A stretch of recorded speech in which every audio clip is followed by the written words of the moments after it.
नमस्कार दर्शकों, मैं हूं आपका अपना रोबिन चौधरी मेरठ से और आप देख रहे हैं ऑक्सफोर्ड एजुकेशन रिपोर्ट। और आज की चर्चा रहेगी G20। उसके बारे में आज विस्तार से जानकारी लेंगे। आज सबसे पहले हम बात करें G20 क्या है। यानी कि G20 यानी ग्रुप ऑफ 20, ये दुनिया की 20 बड़ी अर्थव्यवस्थाओं का समूह है। इसका लक्ष्य है, पहला, वैश्विक आर्थिक स्थिरता बनाए रखना। दूसरा उद्देश्य, देशों के बीच सहयोग बढ़ाना। तीसरा, वित्तीय संकट जैसे मुद्दों को रोकना। और चौथा, गरीबी, असमानता और जलवायु बदलाव में परिवर्तन कर और काम करना।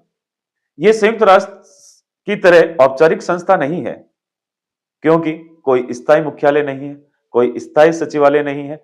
हर साल अध्यक्ष देश बदलता है। वही देश पूरे साल की बैठकों और एजेंडों को तय करता है। G20 की खासियत यह है कि वैश्विक जीडीपी, व्यापार और जनसंख्या का सबसे बड़ा हिस्सा इसी समूह से आता है।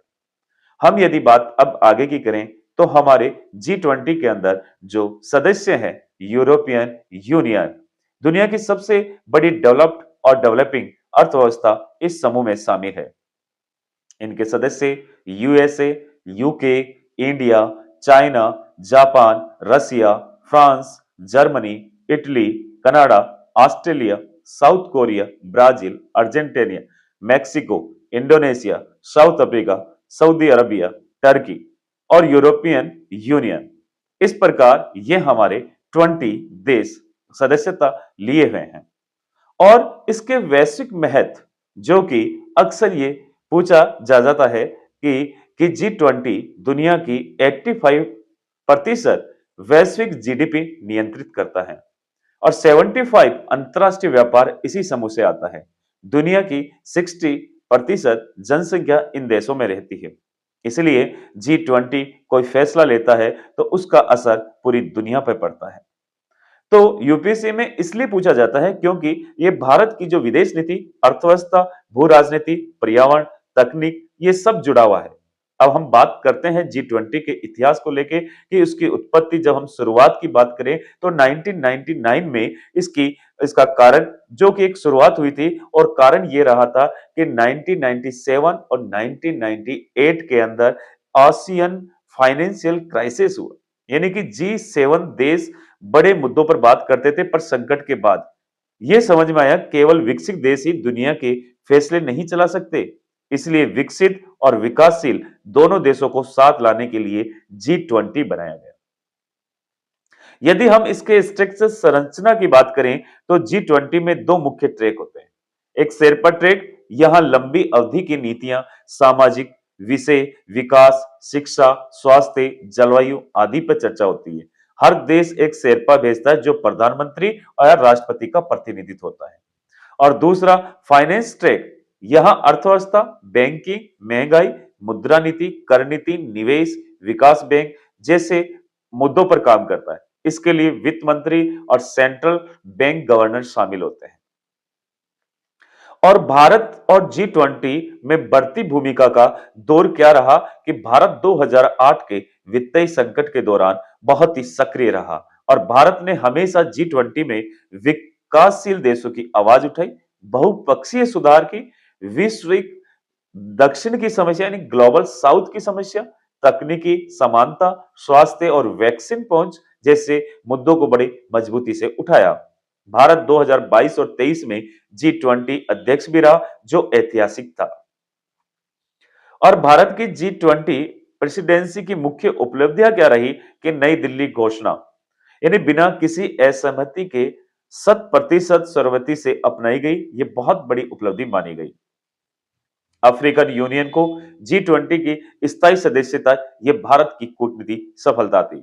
Digital public infrastructure, UPI, Aadhaar model विश्व भर में स्वीकार्यता, green development pact, renewable energy, green hydrogen, climate finance, ये इस प्रकार वुमेन लेड डेवलपमेंट का नया एजेंडा, ग्लोबल बायोफ्यूल एलायंस की शुरुआत, one earth one family one future, Bharat की थीम को व्यापक समर्थन मिला। यदि हम बात करें महत्वपूर्ण तथ्यों को लेके, तो शुरुआत जो हुई 1999 में और पहला लीडर समिट 2008 में और स्थायी मुख्यालय नहीं है। अध्यक्षता हर साल बदलती है और भारत की अध्यक्षता 2022 और 23 में हुई और दुनिया की 85% और जीडीपी G20 से 2023 में अफ्रीकन यूनियन का शामिल होना और भारत का यह प्रस्ताव रहा कि प्रमुख जो मुद्दे जिन पर G20 काम करता है, वो है मुद्दे जिन पर G20 का कार्य होता है। वैश्विक आर्थिक स्थिरता, सतत विकास लक्ष्य, डिजिटल अर्थव्यवस्था, जलवायु परिवर्तन, आतंकवाद, वित्त पोषण को रोकना, खाद्य सुरक्षा, स्वास्थ्य, व्यापार और निवेश। यदि हम बात करें G20 की जो चुनौतियां बनती है, वो है पहला यूएसए और चाइना तनाव, दूसरा रूस और यूक्रेन युद्ध और तीसरा ग्लोबल साउथ की उपेक्षा, चौथा क्लाइमेट फाइनेंस का पूरा ना होना, पांचवा विकसित देशों की प्राथमिकता बनाम विकासशील देशों की जरूरतें। G20 के पास कोई परिवर्तन शक्ति यानी एनफोर्समेंट पावर नहीं है, इस प्रकार उन्हें इस चुनौतियों का सामना करना पड़ता है। यदि हम बात उन विश्लेषण के आधार पर देखें, तो G20 को भारत सुधार के मंच के रूप में देखता है। भारत की प्राथमिकता बहुध्रुवीय विश्व व्यवस्था, न्यायपूर्ण वैश्विक अर्थव्यवस्था, डिजिटल समावेश, ग्लोबल साउथ की आवाज, ऊर्जा सुरक्षा। भारत की G20 प्रेसिडेंसी ने यह साबित किया है कि भारत अब एजेंडा टेकर नहीं, एजेंडा सेटर है। यदि हम इस निष्कर्ष के आधार पर हम पहुंचे, तो G20 केवल आर्थिक मंच नहीं, 21वीं सदी में विश्व अर्थव्यवस्था का एक मूल ढांचा बनता जा रहा है। जैसे कि उभरती हुई शक्ति का ये जो मंच अवसर, नेतृत्व, प्रभाव और ये सब कुछ प्रदान करता है। तो इस प्रकार जैसे हम G20 के बारे में हमने देखा कि हमने ये G20 की शुरुआत, उसके मुद्दे, चुनौतियां, इनके आधारों पर यह लगता है कि ये लगातार और इनकी अध्यक्षता जो निरंतरता देश में बदलती रहती है और इसी प्रकार यदि हम आगे देखें तो इसका कोई स्थायी जो अध्यक्ष भी नहीं है और कोई मुख्यालय भी नहीं है।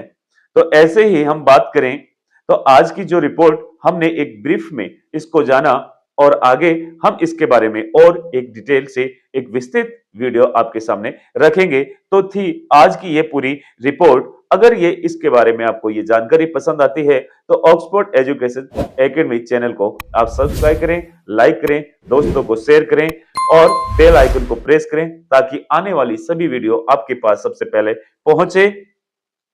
जय हिंद, वंदे मातरम।